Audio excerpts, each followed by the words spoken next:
Bon. Non, ça c'est à l'oral pour l'instant. Alors, c'est marqué, bon, c'est connu ça, celui qui fait attention d'allumer bien les nérodes de Shabbat, avec tous ses hidurim, avec du Shemen Zayit. Alors, c'est une aftacha dans la Gemara, que ces enfants, ils vont sortir des bons juifs dans la Torah et dans les mitzvot, comme c'est marqué, Kiner mitzvah, vetora or. Donc, celui qui va bien accomplir la mitzvah du ner, alors Torah or, ça va éblouir de chez lui la Torah. Pour quelle raison on allume les nérodes de Shabbat? Alors il y a trois raisons. Deux raisons essentielles qui sont marquées dans la majorité des poskim. La première raison, c'est Mishum Kvod Shabbat. Mishum Kvod Shabbat. Pourquoi c'est Kvod Shabbat? Mishum Shlom Bayit, enfin on va commencer. Mishum Shlom Bayit, que quoi?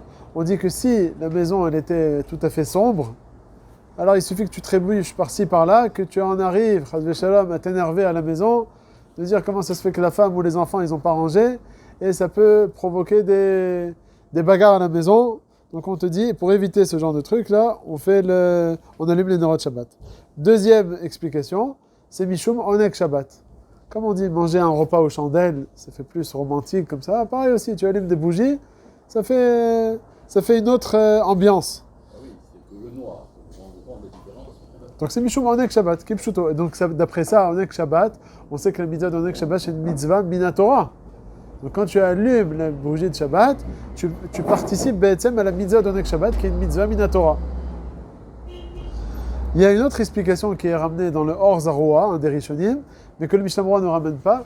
Il dit pour quelle raison? Parce que peut-être dans ton manger, il y aura une bestiole qui va tomber et tu risques d'en arriver à la manger. Donc d'après ça, en fait, ce ne serait pas l'Ichora une mitzvah propre au Shabbat, puisque toute la semaine aussi on devrait faire. Seulement Shabbat, on t'a dit faire plus attention. Pourquoi? C'est marqué que le Shabbat, il y a une fameuse memra du Barthénoura qui dit Asur le shaker be Shabbat. Qu'est-ce que veut dire Asur le shaker be Shabbat? Quoi? Et en Yom Chol, c'est moutar le shaker? On dit non, parce que le Shabbat, il est tellement chachouv qu'une avera quelconque que tu fais en semaine ou Shabbat, elle n'a pas le même niveau. Tu fais une telle avera en Chol, c'est à ce niveau-là. Tu fais la même avera en Shabbat, dans les mêmes conditions et tout, elle a beaucoup plus d'impact en haut.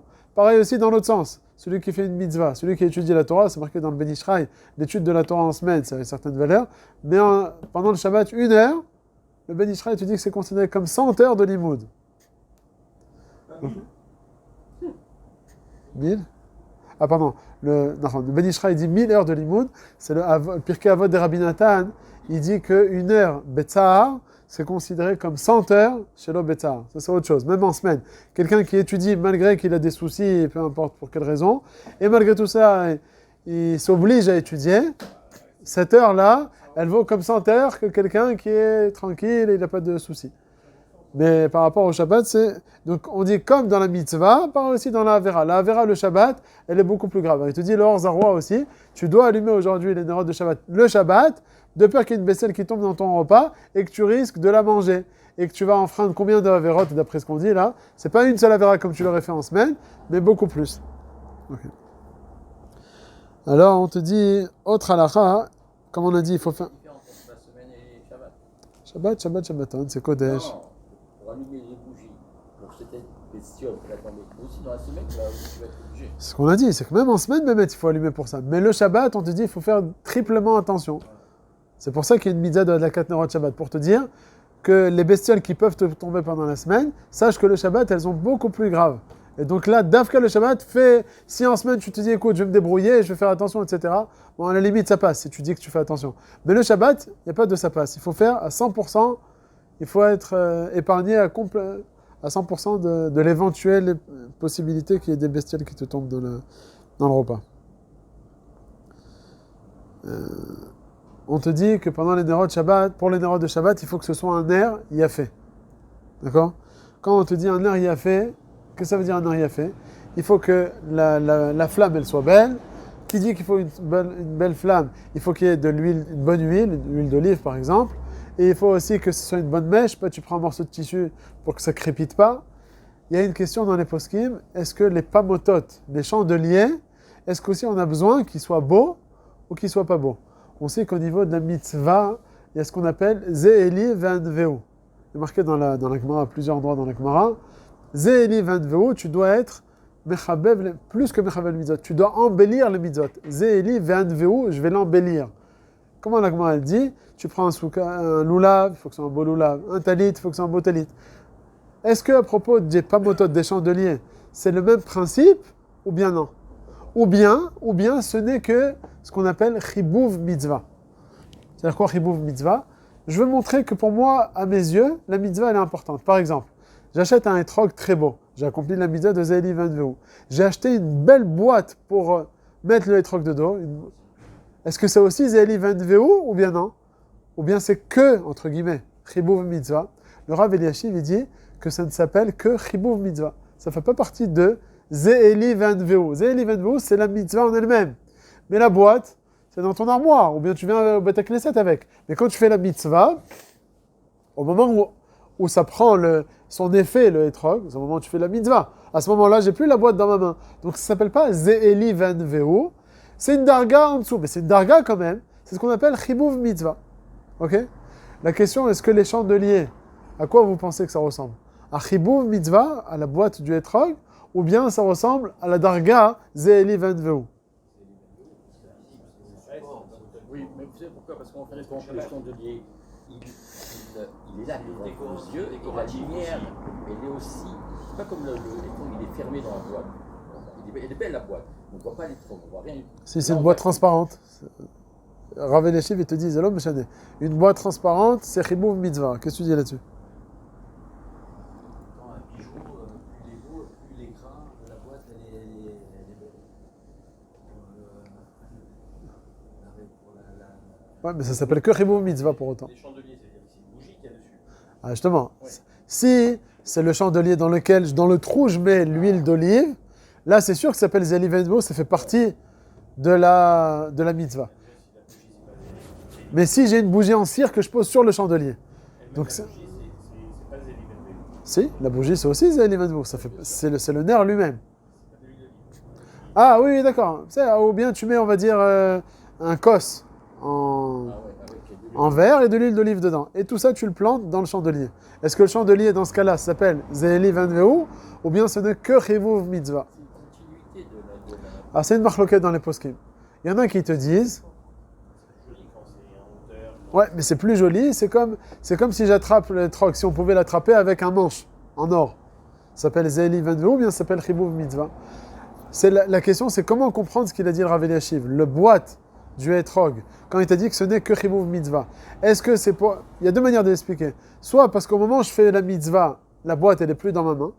Sous-entendu que si au moment où je fais la mitzvah, elle aurait été dans ma main, ça aurait été Ze'eli Ve'anveu. Alors c'est le cas, Behemet, du chandelier. Ouais. Ou bien tu peux dire que non, tout simplement. De dire que c'est le etrog. Le etrog, c'est Ze'eli Ve'anveu. Tout ce qui est annexe, c'est chibouv mitzvah. Et donc pareil aussi, le chandelier, c'est annexe à la mitzvah qui est l'huile d'olive et la mèche. Donc c'est une marloquette dans les poskim. Moi j'avais plus compris comme le tzad, comme il avait dit Pinchas, que ça s'appelle plus Ze'eli Ve'anveu parce que tout ça on va dire c'est un ensemble. C'est plus qu'un... en tout cas c'est sûr que ça ne ressemble pas à la boîte. La boîte on comprend par définition c'est juste uniquement pour être me'arsen, pour la stocker. Pour protéger, ça ne vient pas pour la mitzvah, c'est l'occasion avec la mitzvah. Alors que le chandelier ça fait partie... Bon. En tout cas, il ramène ici que c'est une marloquette. Bon, c'est marqué qu'une fois que la femme a allumé les bougies, alors, déjà, avant d'allumer les bougies, c'est bien de mettre de la tzedaka. Et de mettre 3 petites pièces. Al-Piasod, comme on met nous à Vaïvarer David, de mettre 3 pièces, pareil aussi. C'est bien que la femme elle mette 3 petites pièces avant l'allumage. Après l'allumage, une fois qu'elle a déjà été Mekabelet le Shabbat, en tout cas elle a fait la mitzvah, c'est bien de faire une tfila. Alors c'est marqué sur le chinour de Yeladim, comme on a dit, celui qui est zahir sur le nerf, il aura des talmidi, des Yeladim, talmidi chachamim. La femme, elle fait une tfila sur les enfants, premièrement. Et le Rav Ovadia, il ramène au nom du Zohar, que c'est marqué dans le Zohar, que la femme, elle doit faire une tfila sur la harichut yamim de son mari. Comme ça, quel rapport avec les bougies? C'est pas écrit dans le Zohar, mais en tout cas, vous pouvez dire à vos femmes, quand vous faites de la katnerot, ou peu importe, même si c'est toi Pinchas qui allume, eh ben tu fais harichut yamim sur tes enfants. En tout cas, c'est une zgoula la harichut yamim. Ok? Ensuite, combien de bougies on doit allumer pour les Nerot Shabbat? Dans la Gemara, il n'y a pas écrit 2 bougies. Le Pshat Pashut de la Gemara, ner y a fait. Machma, un ner, pas plus. Vient le Shulchan Aruch, il nous dit qu'on a l'habitude aujourd'hui, il ramène un certain, je crois, le Kolbo, qui nous dit que c'est 2 Nerot. Pourquoi? Zecher, le, Zachor, Veshamor. Zachor, Veshamor par rapport au Shabbat. Alors on allume 2 bougies par rapport au Shabbat. Okay. Il y en a qui ont l'habitude d'allumer plus que 2 bougies. Il y en a qui ont l'habitude d'allumer le nombre des fachot, de personnes qui sont à la maison. Il y en a qui ont l'habitude d'allumer, comme ça il faisait le Rav Ovadia, il disait de faire à sa femme, suivant le nombre de montées qui vont monter à la Torah. Le Shabbat, 7 bougies. Le Yom Kippour, 6. Yom Tov, 5. Etc. Ok? Bon, chacun avec son minag. Et il y en a qui ont l'habitude d'allumer 10 bougies en souvenir des Aseret et Dibrot. Kol echad avec son minag. Le minag nafot chez tout le monde, c'est d'allumer 2 bougies. Si ce n'est, comme on le voit dans la suite, qu'une femme a oublié un Shabbat d'allumer, qu'on va lui faire un knas, une amende, que dorénavant elle devra allumer toujours une bougie supplémentaire, ça on le verra dans la suite. En tout cas, le minag pachout, c'est d'allumer 2 bougies. Qu'est-ce qu'on va voir pour notre enfant?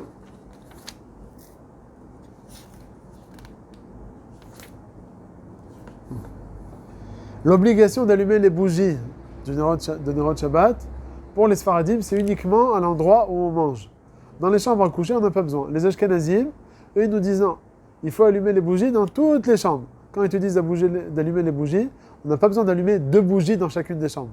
Il suffit qu'il y ait une bougie dans chacune des chambres, et plus que ça, ils disent à notre époque, qu'il y a l'électricité, et puis des fois tu allumes le couloir, et ça pénètre la lumière dans les chambres, il n'y a même pas besoin d'allumer les bougies. À l'époque, c'était très, très sombre comme ça. Okay? La lumière, elle provenait uniquement de l'extérieur ou par les bougies. Il n'y avait pas d'électricité. Mais chez nous, on a l'électricité à notre époque. Donc tu allumes, même d'après les Ashkenazim, 2 bougies dans le salon. Et ça suffit pour le reste de la maison, à condition que les chambres, elles soient un petit peu au moins éclairées. Pas que tu puisses rentrer et puis tu trébuches sur un objet qui est posé par terre. Okay. Autre halakha encore.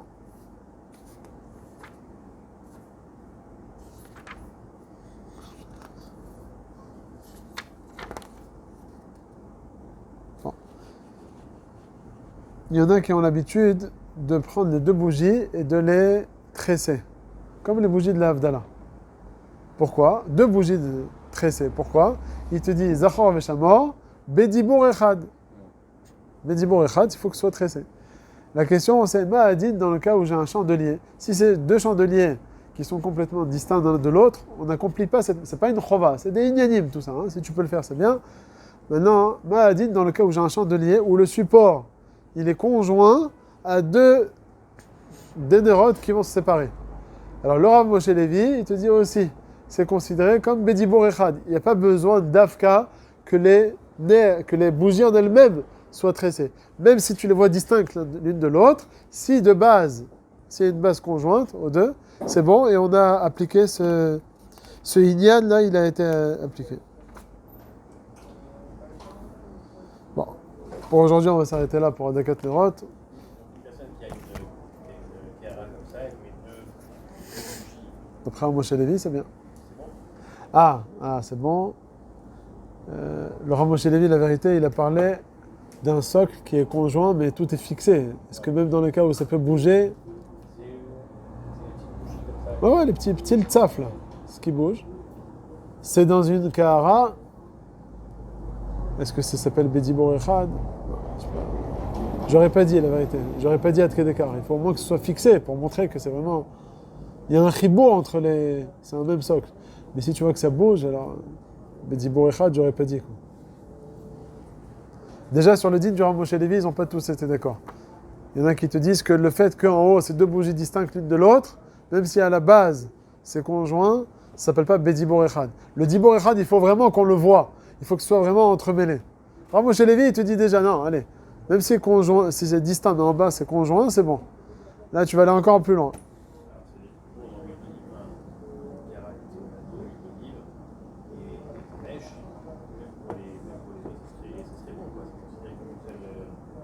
Qui c'est les autres? C'est pas entremêlé et c'est pas fixe. C'est-à-dire, même d'après le Ramoshe Lévi, c'est l'Ichora pas bon. La carrière comme ça, de l'eau, l'huile d'olive, il y a deux mèches qui sont dans l'eau. Elles bougent. Bon, elles bougent pas parce qu'elles sont lourdes et tout, mais elles peuvent bouger, quoi. C'est pas considéré comme une seule entité. Le fait que ça soit C'est la même cara, c'est pas la même entité, mais les flammes, elles sont complètement. C'est ça qu'il veut dire, c'est mitzad le même bol. Alors d'après le Ramoshe Lévi, peut-être, je dis, d'après les autres qui te disent que lorsque j'ai deux flammes distinctes, deux bougies distinctes, c'est sûr que c'est pas bon. Parce que là, c'est deux mèches différentes. D'après eux, c'est sûr que c'est pas bon. Mais même d'après le Ramoshe Lévi, qui te dit que dans deux flammes, dans deux bougies distinctes, si tu as quelque chose qui les relie, c'est bon. Il y a Choliot que tout ce qu'il a dit, c'est dans le cas où le socle qui les relie, elles vont être fixées, les bougies. Ceux qui ont ces petits taf.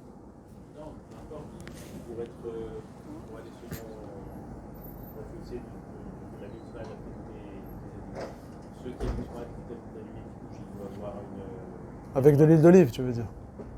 Celui qui ont de l'huile d'olive, d'après ça, tu dis, ils ne pourront pas appliquer cette mitzvah de Beti Borechad. Comment vous faites chez vous? Non, chez nous, on ne fait pas ça. Chez nous, on a deux chandeliers distincts. C'est deux chandeliers distincts? Ouais. J'ai pas ce... Mais c'est tout ça posé dans une aronne, dans une petite armoire. Alors, tout est dans une entité. D'après Shimon, on est bon. Mais bon, de toute façon, on ne peut pas le faire. On a une petite aronne collée au mur en l'air, comme ça. C'est uniquement le c'était vraiment la cara avec l'huile d'olive et des mèches. Oui, ça c'est le hidour, mais comment faire avec ce Dibur Echad Misvara, tu comprends que c'est Dibur Echad. Tu vois que ça flotte, ça bouge, ça machin. Il y a du vent, ça se déplace un petit peu. Bon, Serge, j'entends ce que tu dis aussi, qu'au final c'est tout ça dans une... Vraiment, le boutique qui doit faire la mitzvah, il prend un fil comme ça, il loue chaque. Tu sais, les œillets. Ouais. Il rentre et il loue chaque œillet ensemble. Il fait un rond comme ça. Mais il est fixe ou pas? Ouais, il est fixe. Ah, s'il est fixe. Comme ça, il bouge pas. C'est grand pour mettre deux mèches. Non, chaque œillet comme ça, il a une mèche. Et tu, avec un fil de couture et une aiguille, tu loues chaque œillet ensemble. Bah vas-y, tiens un nouveau business. Ça prend du temps. Ça prend du temps à préparer ça. Ça prend du temps, de toute façon. Ça va aller bien. Ouais, voilà. Le marché, On allume les mèches, on les prépare. faut trouver des gens qui veulent faire des histoires comme ça. C'est pas mal, hein, MacGyver. Toi? Allez, venez, on prend maintenant le... Tu fais deux trous et tu les mets. Ouais, il y a des flotteurs aussi, c'est vrai. Il y a des petits cosiotes en verre. C'est une super innovation, ça. Alors, au lieu d'avoir des petits œillets comme ça, t'as un grand comme ça. Et tu en mets deux ensemble. Ouais, c'est super. 2, 5, 6, Ah ouais, mais il faut que ce soit bien séparé pour pas faire une seule bougie. Il faut bien... Ouais. Allez, on reprend le Mishnah Berurah là.